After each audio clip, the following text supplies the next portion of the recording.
Hi everyone, how's everyone doing?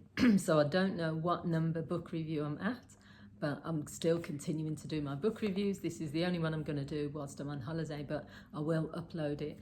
I've got a few more to upload as well, but the book I'm going to be talking about is called The Jump, or it's just called Jump by Steve Harvey.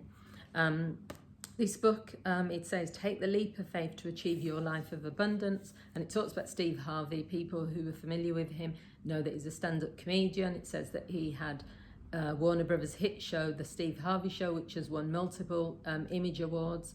He also did host a daily talk show on NBC, and he's the host for the shows Family Feud, Celebrity Family Feud, and most recently Little Big Shots. He's the founder of the Steve and Marjorie Harvey Foundation and the author of the #1 New York Times bestseller, Act Like a Success, Think Like a Success, Act Like a Lady, Think Like a Man, and Straight Talk, No Chaser. Now, I've heard of one of them, Act Like a Lady, Think Like a Man.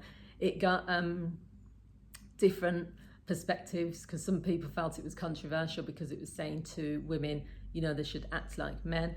Other people just, you know, took it in a different way. But yeah, 50-50 on that one. Maybe I'll do a review of it. But this book, I've given it 8 out of 10, and the reason for that is because I found it's quite interesting, it's motivational.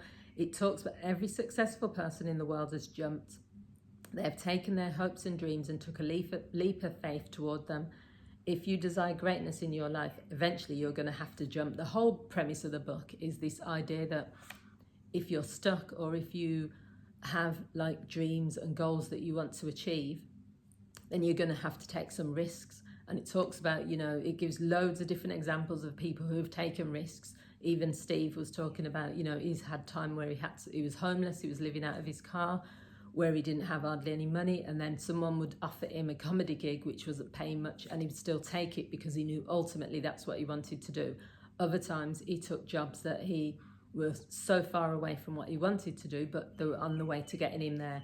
So it just talks about this idea that really you've just got to have faith in yourself and you've got to jump. And he says, you know, when you first jump, your parachute will not open right. You're going to hit some rocks, but eventually the parachute will open. You know, he gives lots of like analogies and things. He said jumping is facing a problem and seeking the resources to remove it from your life. So, I mean, I've done so many live streams and so many videos talking about this whole idea of, you know, identifying what you want and going for it. You know, I'm really, as a coach and a counsellor, I'm really into like goal setting, pursuing your dreams, identify what your goals are, writing your goals down. All that stuff is, you know, personal development 101.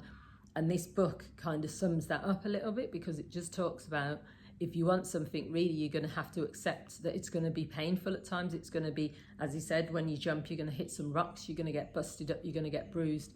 I think that's the main reason why lots of people avoid going for the things that they really want, because they'll say, I really want a loving relationship, but I'm scared to go out there and get dating because I'm scared of getting hurt.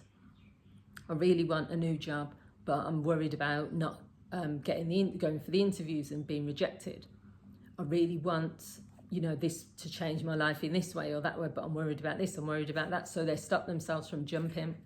And the point is, you know, you don't have to ever fear emotions or fear pain.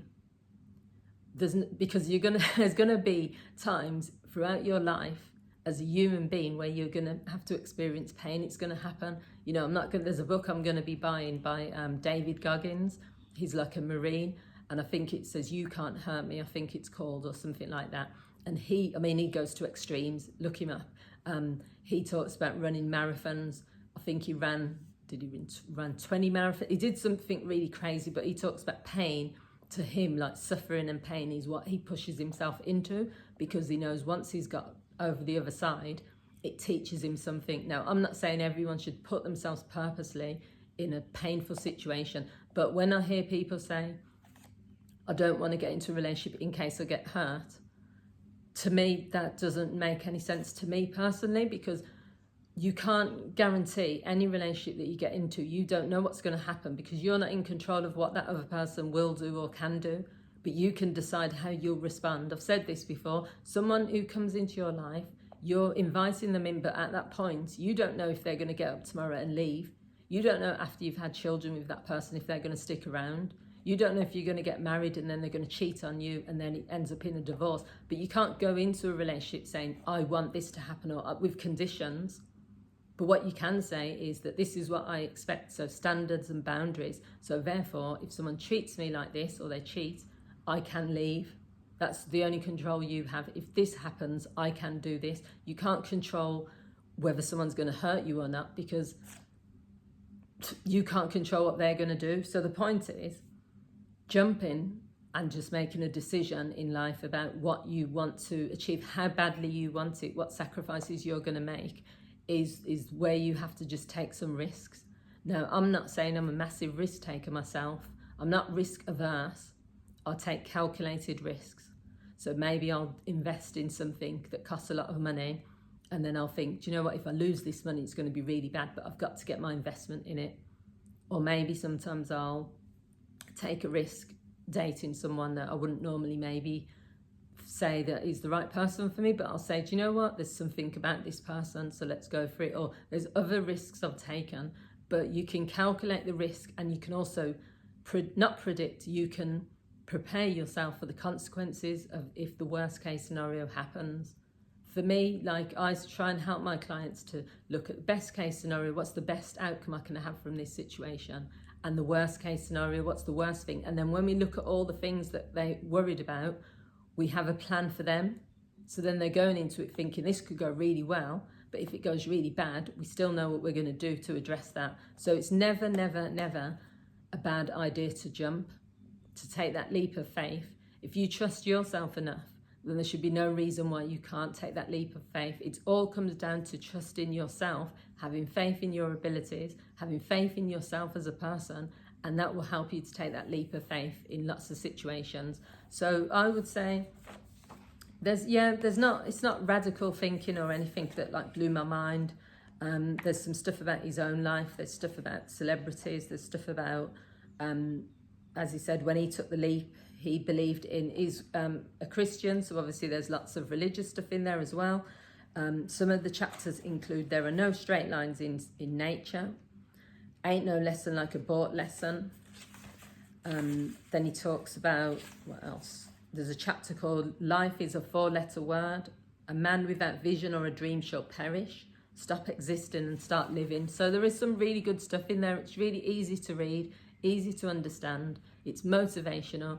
And yeah, you know, I knew that this was on my book list because I heard a YouTube video about it, and I thought I want to hear more. But yeah, it's quite motivational. But yeah, as I've said, it's not mind-blowing stuff, but it's still, if you need that like jump in your life, or you jump in your life, then or a kickstart, then it's a good book. So let me know what you guys think. Have you read the book? Is it a book that would interest you? And I'll be coming back every week. We're in October now, so I've still got to the end of the year. I've got to get my book collections back up. There's a few audio books that I've listened to that I'll do a review of as well. Thanks for watching. Bye.